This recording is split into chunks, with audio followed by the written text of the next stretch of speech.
despite the busyness of every day, it is possible to find stillness.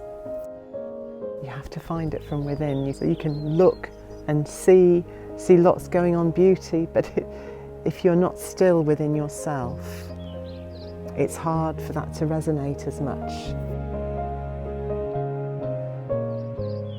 My local pilgrimage here took a long time to find. It's the journey and the steady rhythm of building up speed, of going up slopes and getting here and having that plateau of beauty is really important, and it gives me hope that actually I have this in my life. For this coming year's Fuse, the theme is pilgrimage, the pilgrimage of life, looking at the whole of one's life as a pilgrimage, a journey with a destination. We thought of this because we've all been on difficult journeys recently over the last 18 months, and it seemed to be a fitting way of trying to deal with some of the questions, challenges people have been facing.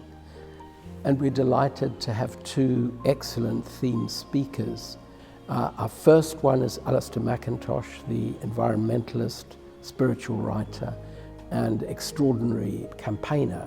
And he will be speaking on the classic journey of life, the stages: departure, initiation, where you hit the rapids of life, life's deepest challenges come to you, whether you like it or not. And then finally, onward to the return, where hopefully you bring some wisdom with you to help others on their journeys.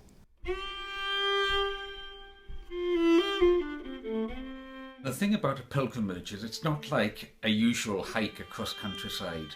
A pilgrimage is something you do with intent to open up unconscious experience, to invite a deepening into what I came to think of, not just as the ecology of place, but an ecology of the imagination.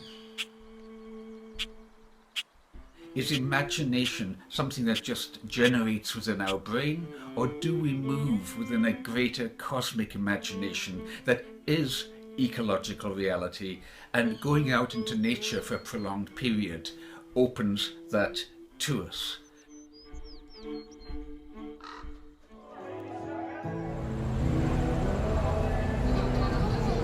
And then we have Jennifer Kavanagh, also a Quaker, who recently published a book of her interviews with people living on the streets of London. Let me take you by the hand.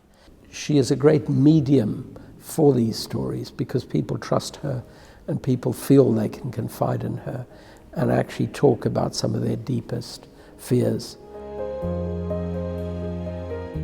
My aim in writing this book was to give a voice to the people who are largely invisible, who don't have a voice, and to shine a light on the inequality and poverty that's present on our streets, with the hope that it makes enough of a splash to make a difference.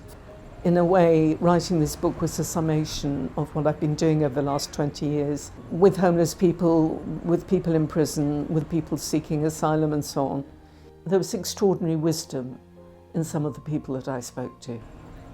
And they are concerned about the same things that we are. And surprisingly, they don't talk much about their problems. They don't complain very much. They want to be loved. They want what we want. The young woman who invited me into her tent, I mean, I was so moved I can't tell you. And that was one interview that really got to me. She wanted to be hospitable. It was part of her makeup. She said, she was crying when I left and said, I wish I could have made you a cup of tea. Yeah. We very much look forward to these two very powerful theme speakers dealing with the question of the pilgrimage of life, what it means for each one of us, what it means for our wider society.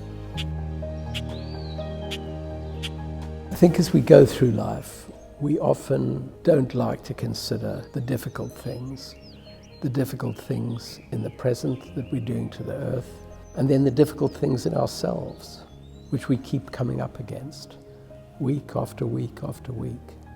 Why? Is it because we're afraid of what's inside us? I think what we'll be asked to do at Fuse, through our speakers and through our workshops, is to go on a journey inside ourselves as well, to meet the real person inside, so that we can be more whole people and that our effect on the world can be a better one.